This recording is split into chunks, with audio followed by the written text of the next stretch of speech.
चंद्रपूर शहरातील आदित्य प्लाझा परिसर आणि येथील नागरिक अत्यंत त्रस्त असल्याचं चित्र आहे। परिसरातील जुना वाघमारे हॉस्पिटलसमोर गुरु नानक कॉलेजजवळ असलेली आदित्य प्लाझा इमारत ही सध्या अस्वच्छतेचं गैरप्रकाराचं आणि गैरसोयीचं केंद्र बनली आहे। या इमारत परिसरात दारूच्या बाटल्यांचे ढीग, साचलेलं पाणी आणि खुलेपणाने केली जाणारी लघुशंका यामुळे नागरिकांचा जीव अक्षरशः टांगणीला लागलाय। इमारतीमधील महिला आणि लहान मुलांना बाहेर पडताना देखील अडचणी येतात। घाण पाण्यामुळे शाळेला निघालेली मुलं घाबरतात, तर तिथेच उघड्यावर केली जाणारी लघुशंका यामुळे येथील महिलांना घराबाहेर पडणं नकोसं झालंय। माझी मुलगी आहे माझ्यासोबत, मी बाहेर निघू शकत नाही। मुलं दारू पितात आणि इथे येऊन आमच्या समोर बाथरूमला उभे होतात, 4 व्हीलर लावतात, 2 व्हीलर लावतात। हे त्यांचं गलत आहे आणि ज्यांचं पण बियर बार असेल त्यांनी हे बंद करावे ही माझी विनंती आहे। मी सर्वांना प्रणाम करते आणि हे रिक्वेस्ट करते की हे लवकरात लवकर ही बंद करावे। आम्ही आता आम आदमी पार्टीला सांगितलं, निवेदन दिलेलं त्यांना। आम्ही अगोदर नगर परिषदेला पण निवेदन दिलेलं होतं आणि बीजेपी पार्टीला पण दिलेलं होतं। तर आता आम्ही आम आदमी पार्टीला पण आपलं निवेदन दिलेलं आहे। इथे खूप साऱ्या समस्या आहे मॅडम। इथं पार्किंगची समस्या आहे, समोर बिअर शॉपीची आहे समस्या, बिअर बारची समस्या आहे खूप, आणि गंदगी आहे इथे खूप, आणि मद्यपान करून लोक खूप इथे गेटवर गाड्या ठेवतात। आम्हाला जाण्याकरता त्रास होतो। इथे आमच्या पार्किंगमध्ये गाड्या लावतात। अशा खूप साऱ्या समस्या आहेत। त्यावेळेस दीपावलीमध्ये किंवा सणासुदीच्या दिवसामध्ये जेव्हा आम्ही बाहेर निघायला यायचो त्यावेळेस इथे जे बार आहेत, बिअर शॉपी आहेत, यांचा आम्हाला खूप नाहक त्रास झाला की महिलांना बाहेर निघणं कठीण झालं होतं।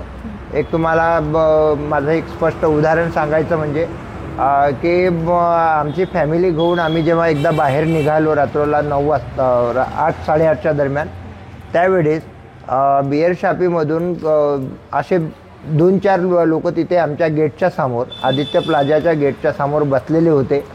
ते बिअर पीत होते आणि त्या ठिकाणी पीत असताना ती अश्लील भाषेमध्ये सुद्धा बोलत होते। तर मग नंतर जेव्हा आमचे पाहुणे आले त्यावेळेस आम्ही त्या पाहुण्यांना परत आत घेतलो ना, त्यांना असं विनंती केली का बा तुम्ही इथे पिऊ नका। मग तेच आम्हाला शिव्या द्यायला लागले। त्याच्यामुळे 2 गोष्टी झाल्या आणि ते नंतर निघून गेल्यानंतर रात्री 10 वाजता, 8 वाजता आलेले पाहुणे रात्री 10 वाजता त्यांच्या भीतीपोटी आम्हाला सोडावं लागलं। आणि दुसरी महत्त्वाची गोष्ट म्हणजे जे बिअर शॉपीमध्ये तिथे दारू पितात, बिअर पितात, तेच लोक जे ग्राहक आहेत तिथे कोणती मुतारी नाही किंवा संडास नसताना सुद्धा त्या ठिकाणी आमच्या गेटच्या समोरच सर्व जे ग्राहक आहेत ते तिथेच पेशाब करतात, लघवीला बसतात। त्याच्यामुळे आमच्या बायकोपोरांना आदित्य प्लाझामधून बाहेर निघणं फार कठीण झालं। अशा प्रकारे इथे एक ना अनेक समस्याचं माहेरघर हे आदित्य प्लाझा अपार्टमेंट झालेलं आहे। आज आम आदमी पक्षाला निवेदन देण्यात आला। या निवेदनमध्ये स्पष्ट उल्लेख असा होता का इथली खूप सारी समस्या आहे। यांना पाण्याची समस्या आहे, यांना पिण्याची समस्या आहे, यांना जगण्याची समस्या आहे, यांना बाहेर निघण्याची समस्या आहे। हे सगळं समस्या सोडवण्यासाठी यांनी लेखी स्वरूपात आम्हाला पत्र दिलं आहे आणि यांची अशी मागणी आहे का या पत्रावर यांनी कितीकदा तरी प्रशासनाला करस्पॉन्डिंग केला, पण किती पत्रव्यवहार केल्यानंतरही इथं कोणताही यांना समस्या हल करून दिलेली नाही। आणि यांनी अनेक पक्षांकडेपर्यंत पोहोचले, पण अनेक पक्ष पण त्यांच्यासोबत आले नाही असं त्यांचं म्हणणं आहे। तर मी या माध्यमानं यांना आश्वस्त करते का इथून आम आदमी पार्टी ज्याप्रमाणे यांच्या समस्या आपल्या हातात घेत आहे, ही समस्या लवकरात लवकर सोडवण्यासाठी आम्ही सतत प्रयासरत राहणार।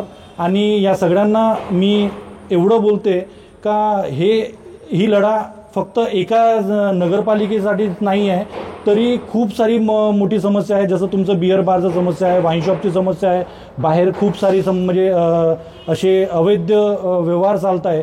त्या अवैध व्यवहार थांबवण्यासाठी तुम्ही ते आपली लढा घेत आहे। तर या सगळ्या समस्यासाठी प्रत्येक विभागात आम्ही पोहोचणार आणि प्रत्येक विभागात पोहोचून आम्ही प्रयत्न करणार का ही समस्या या परिसरातील लोकांची सुटली पाहिजे आणि 100% सुटणार असं, आणि 100% आम्ही आपला प्रयत्न करणार। परिसरात असलेले बिअर बार आणि वाईन शॉप यामुळे या भागात सतत असामाजिक तत्वांचा वावर, रात्री उशिरापर्यंत मद्यप्राशन, दारूच्या बाटल्या देखील इमारत परिसरातच टाकून दिल्या जातात। येथील असामाजिक तत्वांवर कायद्याचा वचक नसल्यानं परिसरात सतत भीतीचं आणि दहशतीचं वातावरण असतं। रात्र तर रात्र इथे दिवसा ढवळ्या देखील लोकांना बाहेर घराबाहेर पाय ठेवणं कठीण झालाय. या भागातील स्थानिक रहिवाशांच्या व्यवसायावर देखील याचा गंभीर परिणाम होताना दिसतोय. खुलेआम चालणाऱ्या गैरप्रकारांमुळे व्यावसायिकांवर व्यवसाय बंद करण्याची वेळ आली आहे. या संपूर्ण प्रकरणावर मात्र प्रशासनाचं दुर्लक्ष असल्यानं समस्या आणखी गंभीर होत आहे. याबाबत नागरिकांकडून वारंवार तक्रारी देखील करण्यात आल्या, मात्र या बाबींवर दखल घेण्याचं सोडून प्रशासन अद्याप डोळे बंद करून आहे. नागरिकांकडून धाव घेत सार्वजनिक ठिकाणी होणारे गैरप्रकार रोखून उपाययोजनेची मागणी प्रशासनाकडे करण्यात आली आहे. प्रशासनाकडून या प्रकरणाची दखल घेणं अत्यंत आवश्यक, अन्यथा परिसरात वास्तव्य म्हणजे जीवाला धोकाच. आता प्रशासन या तक्रारीची दखल घेईल आणि योग्य कार्यवाही करून रहिवाशांना दिलासा देईल का, असा प्रश्न आता इथे भेडसावत आहे. जनमत लाईव्ह न्यूज करता योगिता पाटेकर यांची रिपोर्ट, चंद्रपूर.